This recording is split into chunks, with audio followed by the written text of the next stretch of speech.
Hello guys, आप सभी को फिर से एक बार एक नए वीडियो में स्वागत है। तो गाइस, आज के इस वीडियो में हम लोग देखने वाले हैं अवतल लेंस के द्वारा प्रतिबिंब कैसे बनता है। तो चलिए गाइस, आज की इस क्लास को शुरू करते हैं। और गाइस, क्लास के लास्ट में कुछ प्रश्न उत्तर को भी गाइस हम लोग आज करेंगे। तो देखिए गाइस, पहले लिख देते हैं टॉपिक का नाम, अवतल लेंस के द्वारा प्रतिबिंब बनना।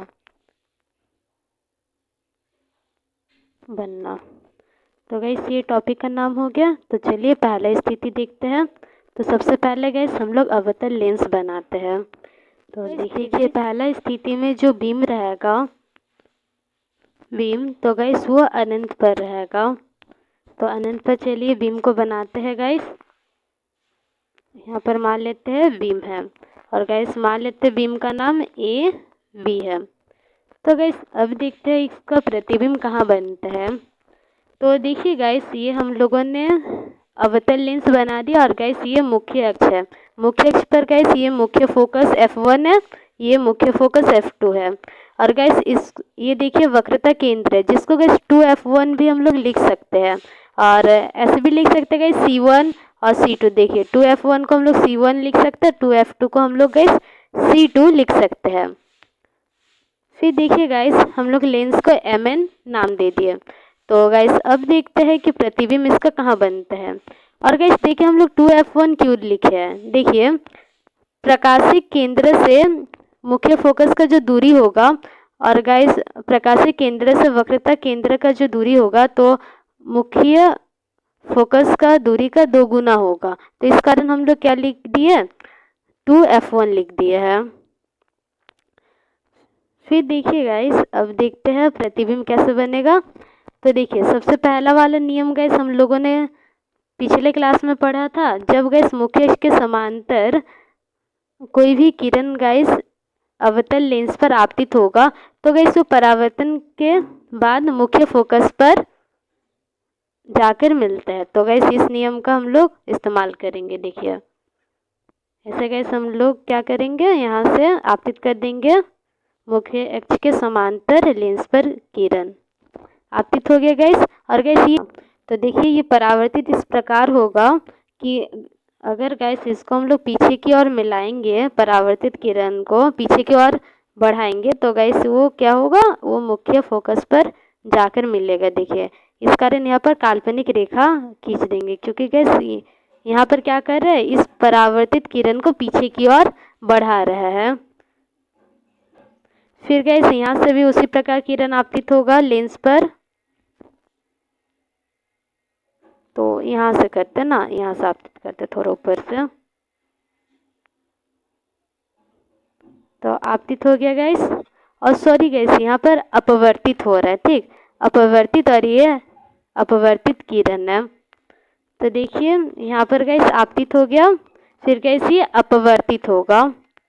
तो अपवर्तित गाइस इस थोड़ा फैल कर होता है, और ऐसा गाइस ऐसा हम लोग का रेखा खींचना। अगर हम लोग इसको पीछे की ओर ले जाएंगे, तो गाइस जिस दिशा से ये प्रकाश आ रहा है, उसी दिशा का मुख्य फोकस पर जाकर ये मिलेगा।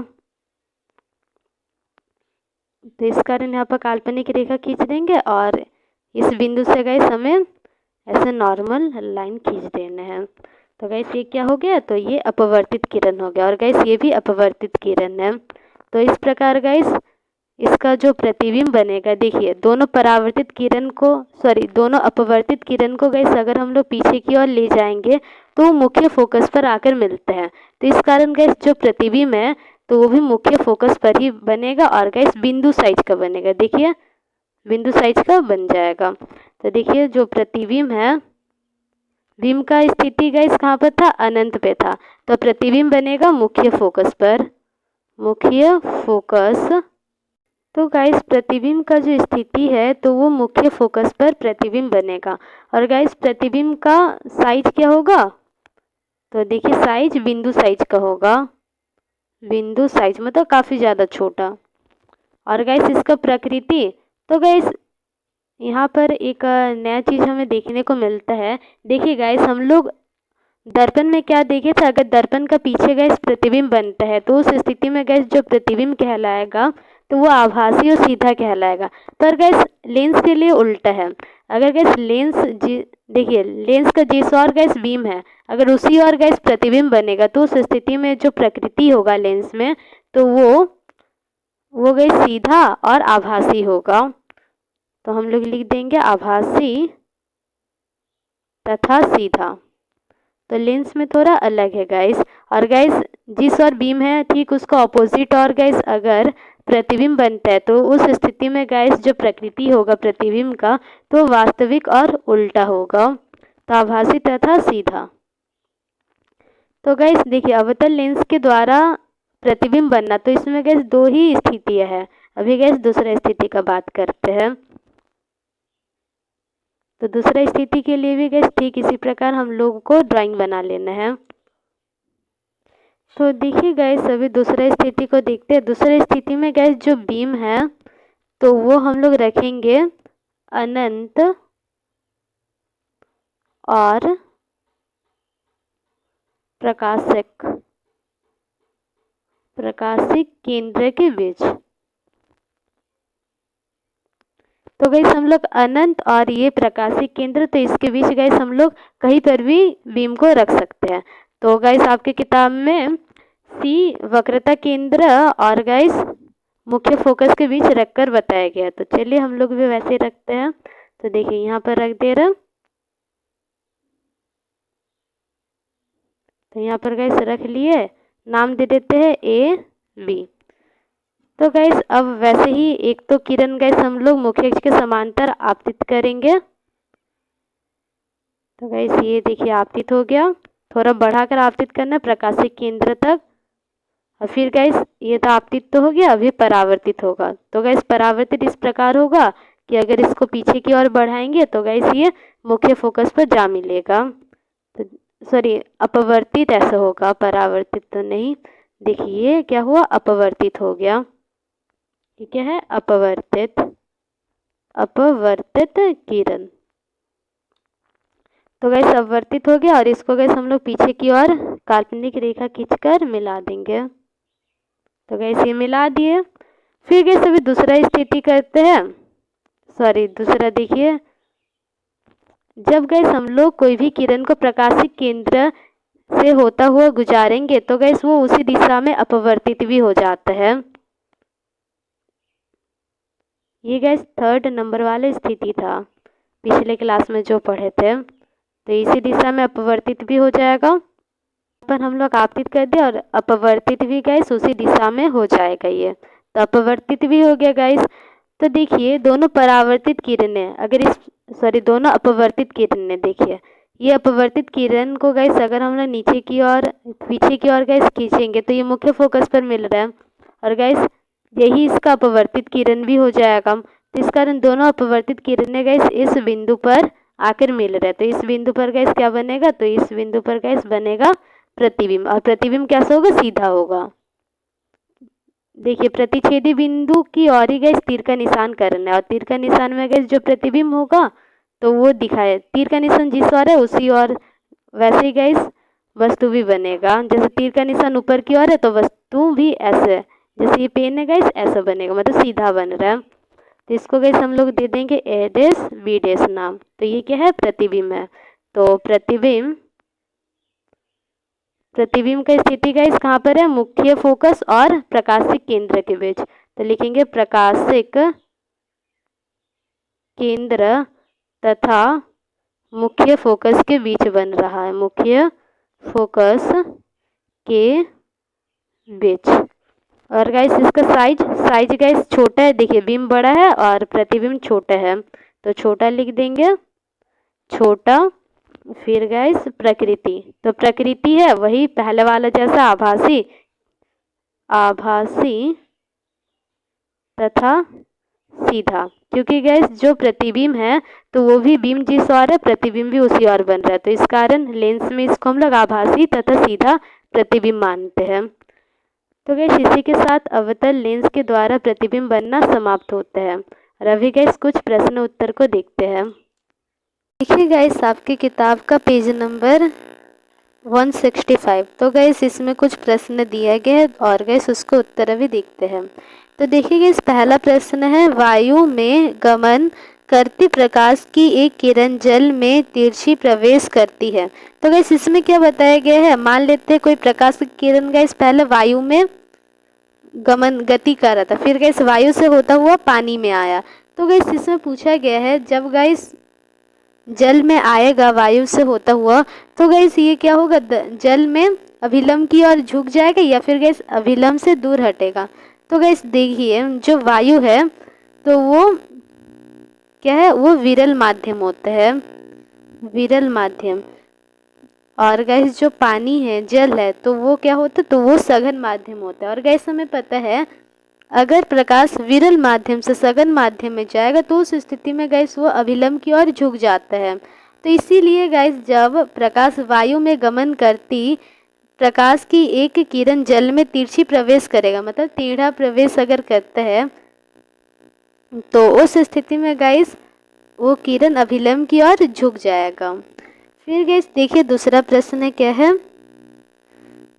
तो प्रकाश वायु से 1.5, देखिए 1.5 शून्य का मतलब होता है 1.5, क्योंकि गैस पॉइंट के बाद अगर कोई संख्या फिर गैस अगर शून्य है लास्ट में तो उस शून्य का वैल्यू नहीं रहता है। तो देखिए अपवर्तनांक हमें दे रखा है 1.5 की कांच की प्लेट में प्रवेश करता है। तो गैस इसमें बताया गया है, देखिए यहाँ पर मान लेते हैं कोई प्रकाश का किरण है गैस, और गैस ये प्रकाश का किरण इस कांच के प्लेट में प्रवेश कर रहा है। तो इतना दूर तक बताया गया है ये। फिर देखिए कांच में प्रकाश की चाल कितनी है। तो पूछा गया है गैस कांच में प्रकाश का चाल कितना होगा, और गैस इसमें क्या दिया गया है, निर्वात में प्रकाश की चाल 3 × 10⁸ मीटर प्रति सेकेंड है। तो गैस निर्वात में प्रकाश का चाल जितना रहेगा वायु में भी प्रकाश का चाल गैस उतना ही माना जाता है। तो गैस हम लोगों ने एक फॉर्मूला पढ़ा था जहाँ पर गैस एनएम का मतलब गैस एनएम हम लोग उस चीज़ में इस्तेमाल कर रहे थे जब गैस कोई भी प्रकाश का किरण वायु से किसी भी माध्यम में जाता हो, तो उसका अपवर्तनांक को गैस दर्शाने के लिए हम लोग एनएम का इस्तेमाल कर रहे हैं। और एनएम का इस्तेमाल यहाँ पर गैस माध्यम का अपवर्तनांक ही है। तो फिर गैस एनएम बराबर में क्या होता है, वायु में प्रकाश की चाल बटा माध्यम में प्रकाश का चाल। तो गैस ये वाला फॉर्मूला हम लोगों ने देखा था। फिर देखिए गैस एनएम बराबर में वायु में प्रकाश की चाल, और माध्यम यहाँ पर क्या है, तो माध्यम यहाँ पर गैस कांच है, तो बटा में कांच में प्रकाश की चाल ऐसे लिखना है। फिर देखिए गैस जो एनएम है तो उसका मान 1.5 है, और गैस वायु में प्रकाश का चाल 3 × 10⁸ है, और बटा में कांच में प्रकाश की चाल, और हमें निकालना है कांच में प्रकाश की चाल। तो गैस अगर हम लोग इसको 1.5 के साथ गुना कर देंगे इस तरफ लाकर, तो देखिए गुना कर दिए, और गैस यहाँ पर 3 × 10⁸ बच गया। फिर देखिए गैस कांच में प्रकाश की चाल, और गैस ये 1.5 3 × 10⁸ के नीचे आ जाएगा, तो भाग में आ गया 1.5। और गैस अगर हम लोग 3 को 1.5 से भाग देंगे तो हमारे पास बचेगा 2, तो इस कारण 2, देखिए इस कारण गैस 2 × 10⁸ मीटर प्रति सेकेंड इसका आंसर हो गया। कांच में प्रकाश का चाल गैस इतना है। फिर देखिए गाइस तीसरा प्रश्न, सारणी 9.3 से अधिकतम प्रकाशिक घनत्व के माध्यम को ज्ञात कीजिए। तो गैस इसमें बताया गया है सारणी 9.3, जैसे कि गैस स्क्रीन पे दिखाया गया है, तो उसके अनुसार गैस प्रकाशिक घनत्व सबसे ज़्यादा कौन सा है, तो ये बताया गया है। तो गैस जिसका अपवर्तनांक जितना ज़्यादा होता है तो वो प्रकाशिक घनत्व भी उतना ही होगा, क्योंकि गैस जैसे कि हमें पता है अगर गैस किसी भी पदार्थ का अपवर्तनांक ज़्यादा है, देखिए लिखते हैं अपवर्तनांक ज़्यादा है, तो गैस उस पदार्थ से प्रकाश का जो उस पदार्थ में प्रकाश का चाल गाइस कम रहेगा। इसमें चाल लिख दे रहा है बस, प्रकाश का चाल उस माध्यम में कम रहेगा। तो और गाइस हमें ये भी पता है अगर कोई माध्यम गाइस बहुत ज़्यादा सघन है तो उसमें भी प्रकाश का चाल कम रहता है। तो इस कारण गाइस इससे पता चलता है अगर कोई माध्यम गाइस ज़्यादा सघन है तो उसका अपवर्तनांक भी ज़्यादा होगा। तो देखिए सारणी 9.3 के अनुसार गाइस हीरा अधिकतम प्रकाशिक घनत्व है। मतलब गाइस प्रकाशिक घनत्व का मतलब है अधिकतम, इसका मतलब है सघन है। फिर देखिए गाइस जिसका अपवर्तनांक जितना कम है वो उतना ही कम प्रकाशिक घनत्व है। तो अपवर्तनांक गाइस वायु का सबसे कम होता है, 1.003 होता है। तो गाइस इसको हम लोग एक ही मानते लगभग।